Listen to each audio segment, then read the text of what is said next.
Olá, sou o professor Eni Edson, professor de matemática, e hoje estudaremos um pouquinho do conteúdo Teoremas de Pitágoras. Não dá para falar do Teorema de Pitágoras sem antes dizer que ela pertence à grande área da geometria, né? O que é a geometria? A importância. A geometria é a área da matemática que vai estudar as formas geométricas, né? Desde o comprimento, a área e seu volume, né? Ela é de grande importância dentro da área do estudo da matemática, né? Então, ressaltando aí, entraremos um pouquinho sobre os teoremas de Pitágoras e falaremos uma breve introdução, o possível surgimento, né? Quem será que foi o formulador das teorias do Teorema de Pitágoras, né? Nessa nossa introdução, nós vemos aí que Pitágoras, né? Ele é o próprio Pitágoras lá de Samos, né? Pitágoras lá de Samos, lá da cidadezinha dele, né? Ele teve uma ideologia, né? Que ele tinha os seus pensamentos. Ele era um cientista, ele é um cientista renovador, né? De conhecimento. Então, deve-se o nome, né? Ao matemático Pitágoras de Samos, né? Esse Samos aí não é o sobrenome, mas sim a cidade onde ele se localizava. Ele não foi o descobridor, né, dessa fórmula, né, do Teorema de Pitágoras, mas sim ele foi o primeiro matemático a demonstrar a veracidade, né, desse cálculo. E segundo, né, alguns autores, Pitágoras foi perseguido por causa da sua ideologia, deixando a sua cidade aí de origem, foi para a cidade de Crotona, e depois ele ainda continuando sendo perseguido, ele foi para o Egito. E diz ainda esses autores, né, que Pitágoras, ao observar essas pirâmides, ele criou aí, né, ao observar as pirâmides, o estudo do triângulo, né, a comparação da sombra, das projeções, né, Pitágoras aí ele deu um ênfase maior, né, sobre esse cálculo, e aí se deu, né, aí se criou aí o Teorema de Pitágoras. Entraremos um pouquinho, né, sairemos aí dessa introdução e entraremos um pouquinho também nas classificações de triângulos. Para falar um pouquinho do Teorema de Pitágoras, nós entramos uma parte também na parte da geometria que se envolve os triângulos, né? Sem dizer também, dizendo, né, que os triângulos eles são classificados aí em 6 tipos de triângulos, tá? Será que todos os tipos de triângulos, vamos estar falando aí, será que todos os tipos de triângulos ele vai envolver o Teorema de Pitágoras, né? Então, entramos na classificação dos triângulos, tá? Os triângulos são essenciais para o estudo da trigonometria e da geometria e podem ser classificados de acordo com seus ângulos e lados. O triângulo, né? Chamamos de triângulo polígono que são formados por 3 segmentos de retas e que se cruzam de 2 a 2, formando 3 vértices, né? Então, para se formar um triângulo, eu preciso de 3 lados, né, que se encontrem de 2 a 2. Tá?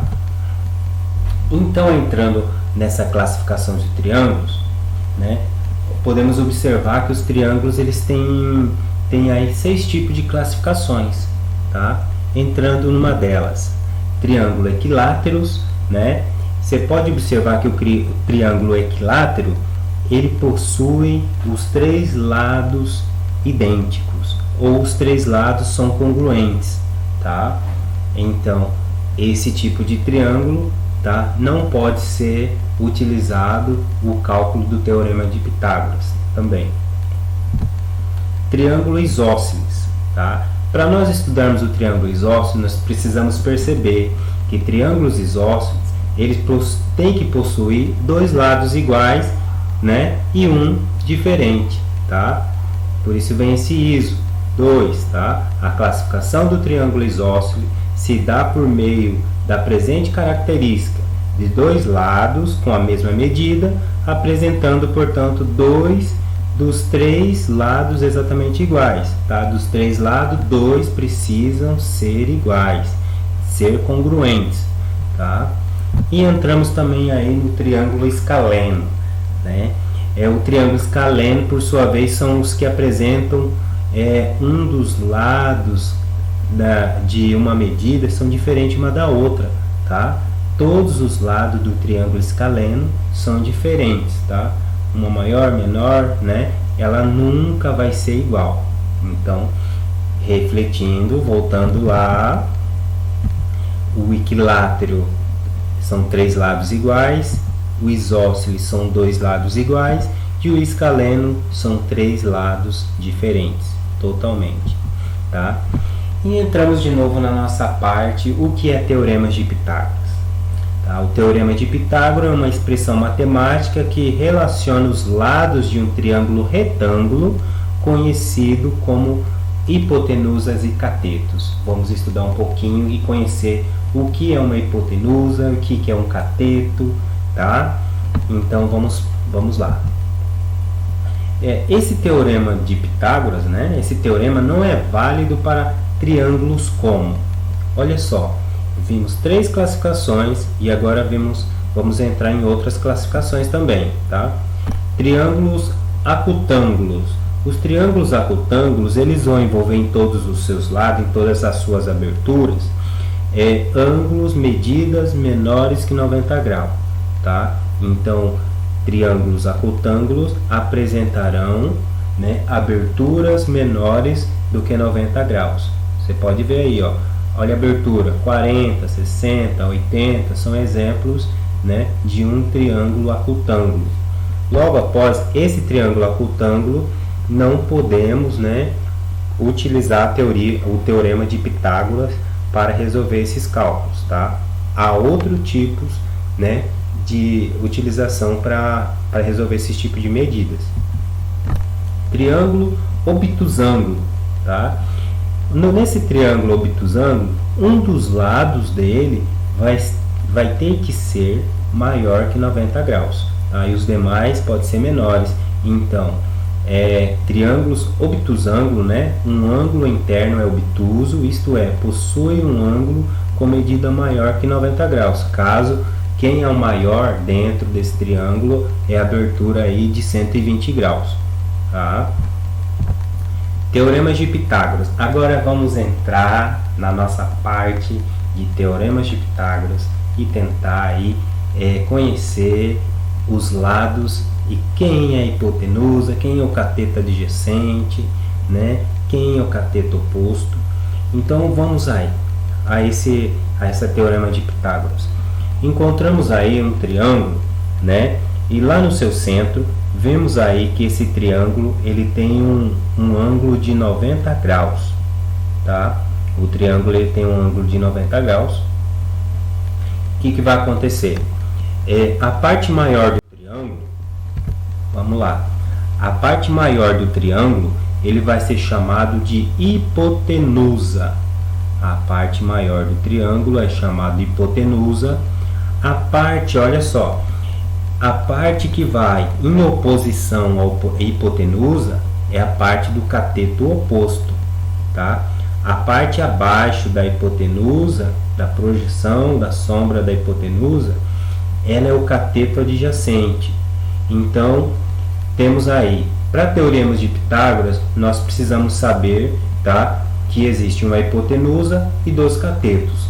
A parte de cateto oposto e cateto adjacente utilizaremos, né, na parte da trigonometria que estudaremos logo a seguir, tá? Então, para o teorema de Pitágoras, precisamos saber qual é a hipotenusa, tá?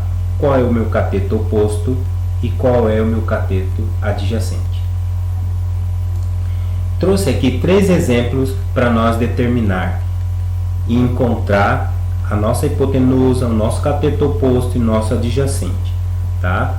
Olha só, hipotenusa é a parte maior que vai, né, que vai em oposição o ângulo de 90 graus, e eu sei que essa parte que está fazendo oposição à hipotenusa é o cateto oposto. E a sombra, né? E a sombra do meu cateto oposto, ó, a sombra dele eu tenho o meu cateto adjacente, tá? O cateto adjacente ele vai, né, ser a projeção aqui do cateto oposto, a sombra. Olha aqui embaixo, acaso é o 3. A minha hipotenusa sempre vai ser o maior. Olha assim, é o 5 e aqui é o 4, tá? Vamos encontrar quem é a hipotenusa aqui. Olha a hipotenusa aqui embaixo, ó, tá vendo? Aqui faz uma oposição, ó, ao ângulo 90 graus, ó. Se ele faz oposição ao ângulo 90 graus, então ele é a hipotenusa. Logo eu tenho meu cateto oposto, tá? O cateto oposto é um pouco menor que o cateto adjacente, se você prestar atenção, muitas vezes, tá? Então, olha só, tem meu cateto adjacente, que é a sombra da hipotenusa, né? Que sempre falo, isso está invertido, mas isso aqui é a finalidade de você encontrá-lo, tá? Olha só, então, além de ser maior, aqui já aparece um número, né? Maior que 12, maior que 5. Então, vamos aí para encontrar ele de novo. Olha só onde que está a nossa hipotenusa, né? Está acima, é o 29 graus, e abaixo da hipotenusa, sua sombra, estamos aí no cateto adjacente, que é o 20, tá? E cateto oposto, né, ele faz oposição, né, à hipotenusa, tá? Está fazendo a oposição. Então vamos lá aprender um pouquinho mais sobre o teorema de Pitágoras. Olha só, primeiro você tem que saber, tá? Muitos autores eles colocam a parte maior, o C, aqui na hipotenusa, aí coloca o B para cá e o C para cá, tá? Vamos colocar, tá? Para ficar um pouquinho mais fácil, vamos referir a parte A, ela é a parte da hipotenusa, tá? A parte C, ela corresponde ao cateto oposto, e a parte B, ela corresponde ao nosso cateto adjacente. No teorema de Pitágoras, precisa dessa forma: a ao quadrado igual a b ao quadrado mais bc ao quadrado. Por quê? Porque isso aqui vai acontecer, olha só.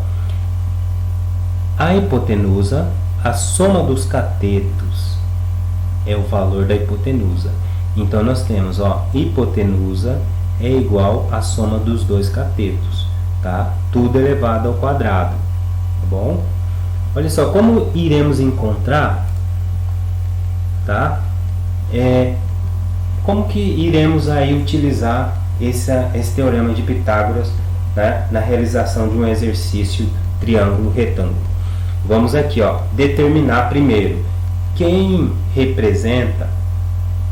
Cadê minha hipotenusa? Sabemos que a hipotenusa é o x, né? A hipotenusa é o x, o cateto oposto é o 3 e o cateto adjacente é o 4. Se eu sei que a minha hipotenusa é o x, eu vou colocar o x para cá, antes do parênteses, antes do sinal do igual. Então, x ao quadrado, que é igual a 3 elevado a 2 e a 4 elevado a 2. 3 elevado a 2, a segunda potência, ele é 9. 4 elevado à segunda potência é 16. 16 mais 9 é 25. Esse x ao quadrado, ele vai, no primeiro membro vai ficar o x, e o x vai vir para o segundo membro, o 2 vai vir para o segundo membro na forma, tá, de raiz, que vai pegar aqui o 25, a raiz de 25, né, é 5. Então x é igual a 5. Eu sei que a minha hipotenusa, ela é 5, tá? Então essa é a forma de resolver, tá bom? Sempre lembrando nessa transformação que eu preciso dessa formulazinha para facilitar meu exercício. Agora vamos encontrar Agora vamos aqui. Então, primeiro sempre precisamos saber quem é a hipotenusa, quem é o cateto adjacente e quem que é o cateto oposto. Se eu já sei localizar qual é a hipotenusa, eu sei o valor de A. Se o valor de A é ao quadrado, então o valor de A é 13 ao quadrado. Se eu sei o valor de B ele é 12, então vai ser 12 ao quadrado. Agora o cateto oposto é x. Se eu sei que x é ao quadrado, o que eu vou fazer? Eu preciso encontrar o valor do cateto oposto nessa condição. O que vai acontecer? Vou elevar todos essas potências, resolver as potências. 13 ao quadrado é 169, igual 12 ao quadrado é 144, mais x elevado a 2. Eu vou pegar o 144 que está no segundo membro, passar ele para o primeiro membro, ele é positivo, ele vem para cá negativo, e vou fazer essa subtração. 169 menos 144, que é igual a 25. 25, x ao quadrado. Esse ao quadrado, ele vai vir para o meu lado, para o primeiro membro, transformado em raiz, tá? E a raiz de 25 é 5. Então, eu sei que meu cateto oposto, ele é valor 5, meu cateto adjacente, ele é valor 12, e minha hipotenusa, ela vai valer 13 aí. Professor, então para que vai servir esse teorema de Pitágoras no nosso dia a dia?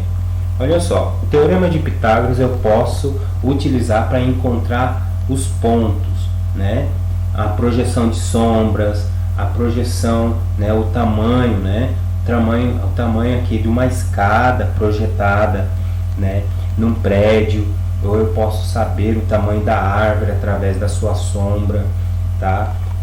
São vários meios de ser utilizado o teorema de Pitágoras.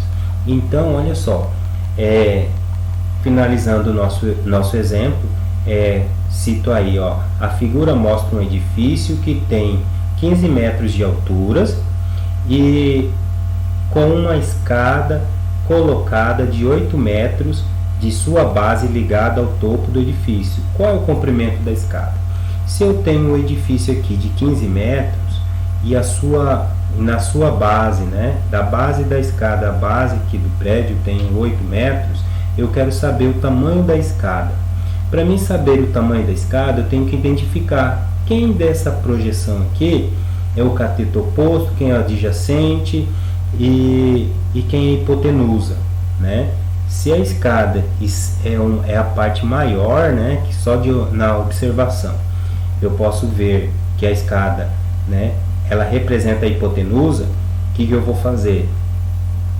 Eu vou utilizar a forma de teorema de Pitágoras, A ao quadrado, que é igual a B ao quadrado, mais C ao quadrado. A ao quadrado, é a hipotenusa, eu quero descobrir o valor de A, então eu vou pegar o B, elevar ao quadrado, e vou pegar o C e elevar ao quadrado. 8, ao quadrado, mais 15 ao quadrado, vai dar 64 mais 25.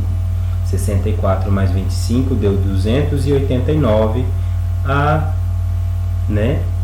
colocando dentro da raiz 289, que deu o valor de 17 metros, Então logo eu sei que o valor da minha hipotenusa é 17 metros, Então a hipotenusa é bem maior, do que a altura do prédio, que é a sua base, que é a sua projeção da base, tá? Espero ter ajudado, um pouquinho, desse contexto de teoremas de Pitágoras. Teve alguns alunos que tiveram alguma dúvida, espero que ter sanado, a dúvida aí do 9º ano, que estamos estudando aí o teorema de Pitágoras. Espero ter sanado, viu? Surgiu algumas perguntas e tentei responder aí conforme as perguntas, que me fizeram aqui, tá? Uma das perguntas era: professor, se dentro da raiz tiver um número com vírgula, tem como ser calculado? Sim, Tem como sim, tá? Dar números exatos também, dentro da raiz, né? Mais provável tirando o MMC, conseguimos aí determinar qual é a raiz. Quando a raiz for muito grande, né, o seu número, eu posso utilizar para resolução de forma, né, a contemplar o MMC. O MMC vai servir, né, como base aí para que você resolva esse MMC, tá? Essa raiz sim, tá? Professor, se faltar os dois lados for x, eu só tenho o valor da base, tem como eu calcular esse meu teorema de Pitágoras? Não, aí não tem como. Tem como calcular sim, mas não utilizando o teorema de Pitágoras. Nós vamos utilizar, né, uma parte da trigonometria que vamos ver sobre o ângulo, né, na projeção de ângulo tem uma tabelinha que dá para ser projetada e nós resolvemos isso sim. Foi comentado algumas coisinhas, espero ter solucionado, tá? Qualquer coisa vocês mandam aí, tá? Algumas dúvidas, o que eu puder resolvendo, tá? Ajudando aí, nós iremos fazer, tá? Que Deus abençoe a todos, né?